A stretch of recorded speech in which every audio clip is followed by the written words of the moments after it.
नमस्कार, study with Kanta channel पर आप सभी का हार्दिक स्वागत और अभिनंदन। पिछली क्लास में अपन ने राजस्थान की चित्रकला टॉपिक स्टार्ट किया था और राजस्थान की चित्रकला में अपन ने Mewar school of paintings complete पढ़ लिया था। उसके बाद में अपन ने मारवाड़ स्कूल ऑफ पेंटिंग्स पर चर्चा करनी स्टार्ट की थी। मारवाड़ स्कूल ऑफ पेंटिंग्स में अपन ने मारवाड़ शैली, जिसे जोधपुर शैली भी कहते हैं, इसके अलावा अपन ने अजमेर शैली और नागौर शैली पर डिटेल में चर्चा कर चुके थे। आज अपन पीछे बची मारवाड़ स्कूल ऑफ पेंटिंग्स में ही किशनगढ़ शैली, इसके अलावा बीकानेर शैली और बीकानेर के अलावा जैसलमेर शैली पर बात करेंगे। तो सबसे पहले स्टार्ट करते हैं जैसलमेर शैली। जैसलमेर शैली, जिसे अपन मांड शैली या वल शैली के भी नाम से जाना जाता है। वल शैली इम्पोर्टेंट है, पूछा जा सकता है कि वल शैली से संबंधित चित्रकार वगैरह या कोई विशेषता देकर के पूछ सकते हैं, तो वल शैली है जो अपने जैसलमेर शैली को ही कहते हैं। ठीक है, मांड शैली, जेसाण शैली और वल शैली के नाम से जाना जाता है जैसलमेर शैली को।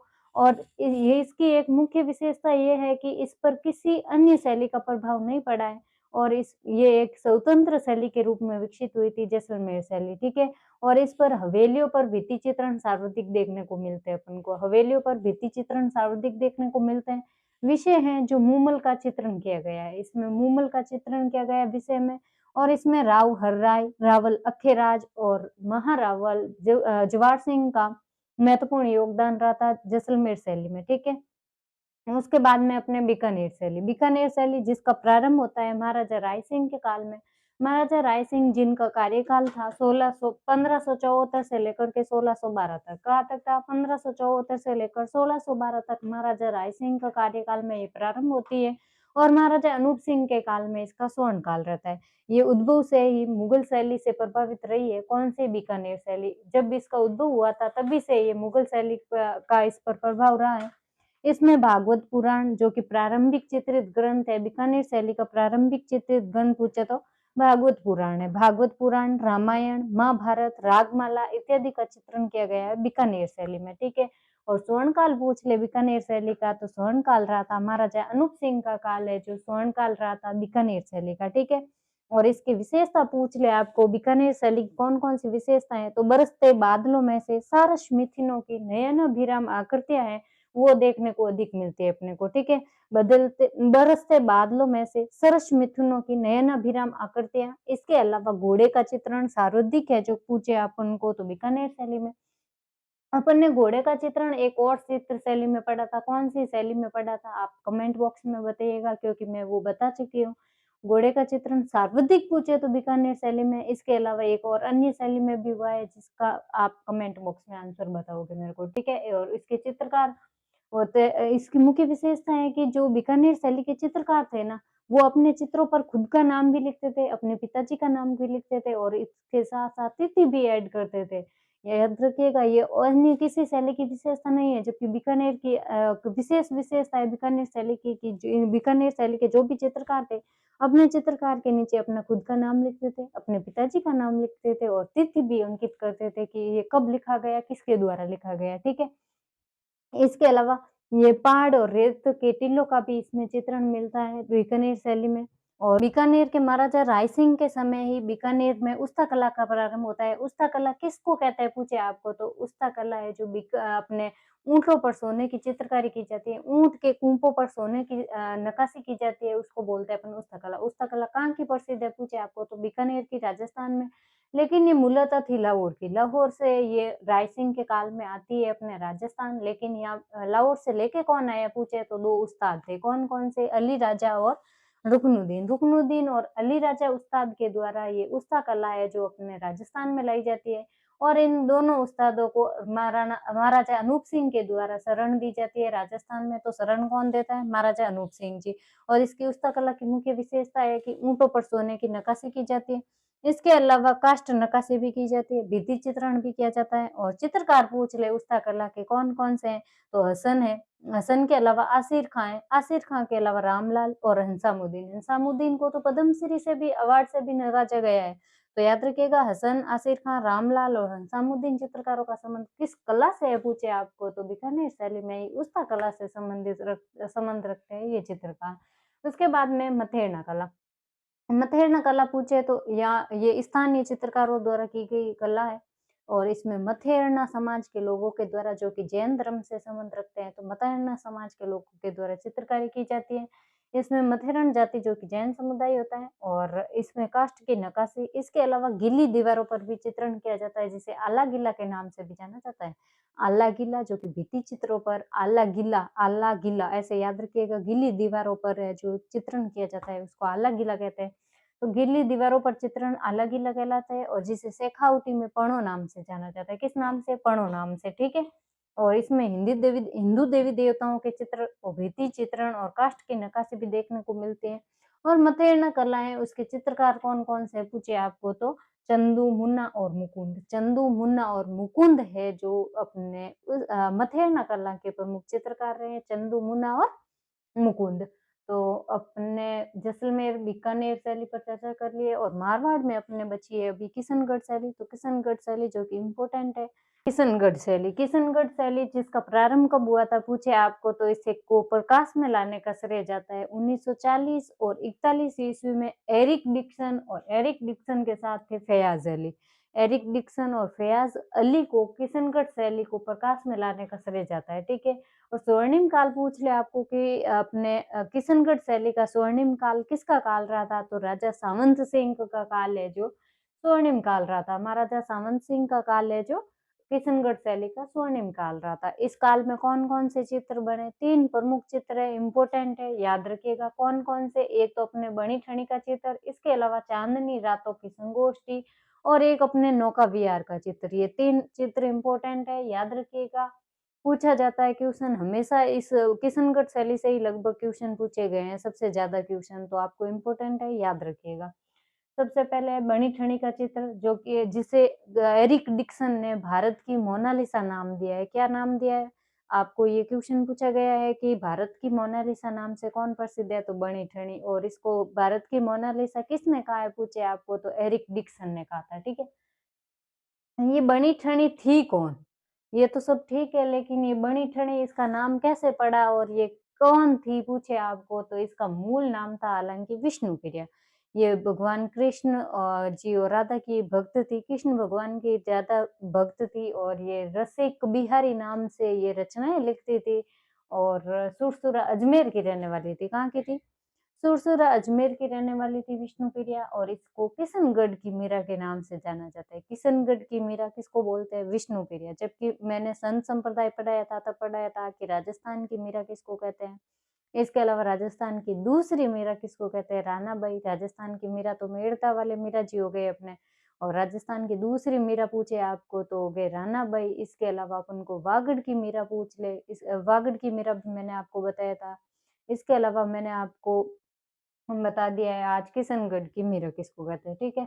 तो किशनगढ़ की मीरा अपने विष्णुप्रिया, ठीक है। महाराजा सावंत सिंह की प्रेमिका थी ये। सावंत सिंह कौन? जिनके काल में किशनगढ़ शैली का स्वर्णिम काल रहा था, यही सावंत सिंह जी है। इनकी प्रेमिका रही थी, और इस बड़ी ठनी चित्र को डाक टिकट जारी किया गया था इस पे 1973 में।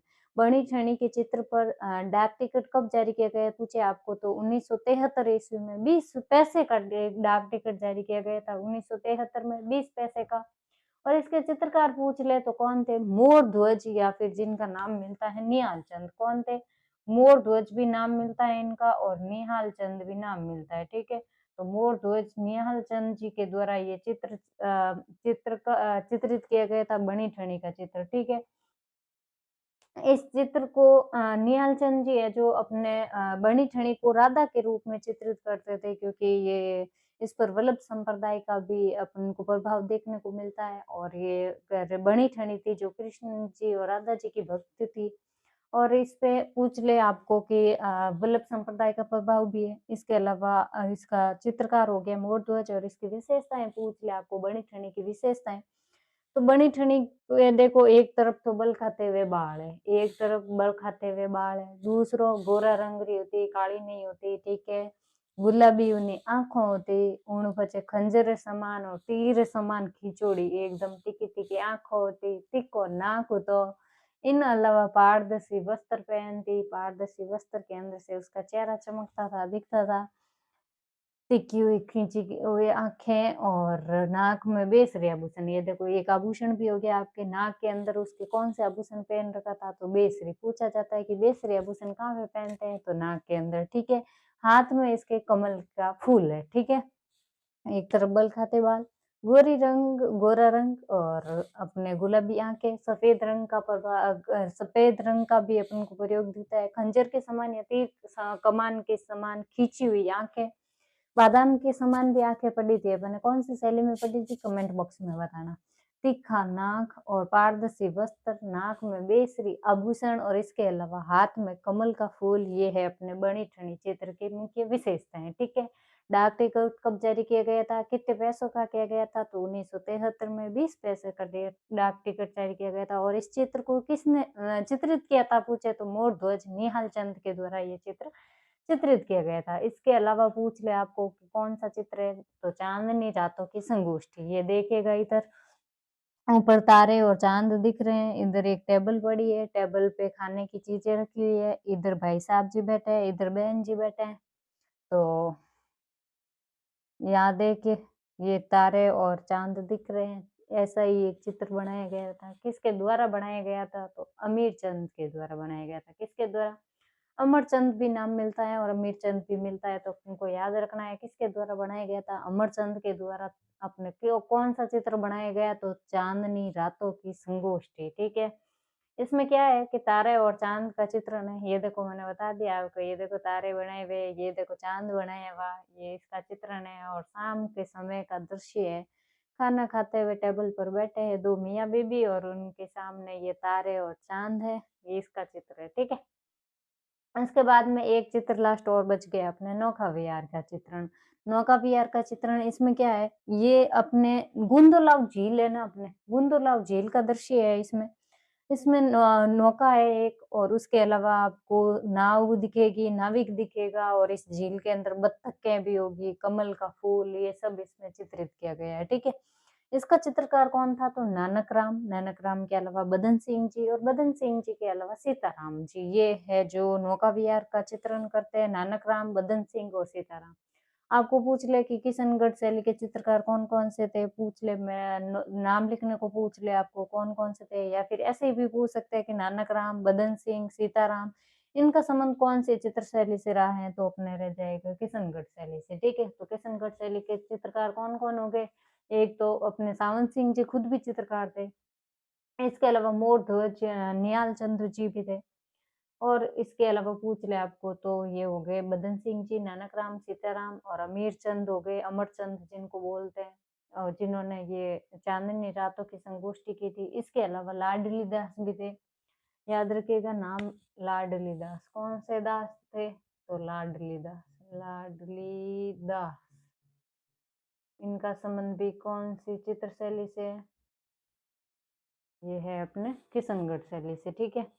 और ये जो सावंत सिंह जी है ना, ये भी एक कवि थे, ये भी रचनाएँ करते थे, नागर समुच्चय नाम से इन्होंने रचनाएँ की थी जिसके 3 भाग हैं, कौन-कौन से भाग हैं ये आप बताओगे मेरे को, ठीक है? सब मैं करके दे दूँगी तो आप क्या करोगे? तो फिर नागर समुच्चय किसके द्वारा रचित है? तो महाराजा सावंत सिंह के द्वारा, ठीक है? तो महाराजा सावंत सिंह ने रचा था नागर समुच्चय। तो इसके अलावा पूछ ले आपको किशनगढ़ शैली की विशेषताएँ, ऐसे देख कर के पूछ ले कि कृष्ण लीला के शाब्दिक चित्र और इसके अलावा कांगड़ी शैली का प्रभाव किस पे पड़ा है?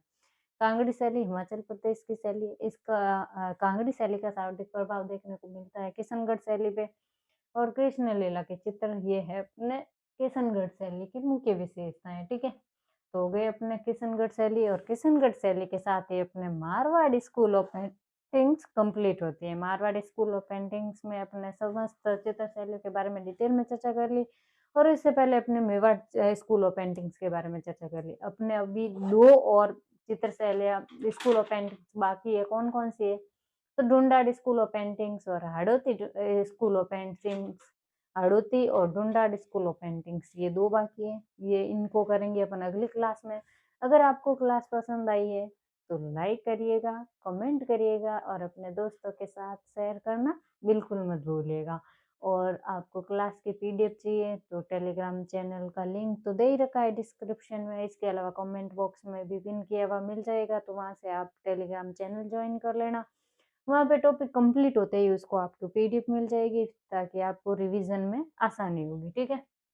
क्योंकि अभी एग्ज़ाम भी नज़दीकी है, 2 फरवरी आने वाली है। मेरे को पता है आपको कितना डर लग रहा होगा कि एग्ज़ाम नज़दीक है, अभी सिलेबस कंप्लीट हुआ नहीं है, तो आप अभी ये कम समय में 2 की स्पीड से जल्दी-जल्दी आप रिवाइज़ कर लेना। पढ़ा हुआ तो होगा आपके सारे, आपको सब कुछ आता है, बस रिवीजन की कमी है। तो इसकी अब आपको मेरे गुरुजी कहते थे कि 500 बार रिवीजन करना है, तब आप है ना सही तरीके से लिख पाओगे या फिर सही कर पाओगे क्वेश्चन। तो 500 बार रिवीजन किसको बोलते हैं, 500 बार रिवीजन तो करना ही है आपको, ठीक है।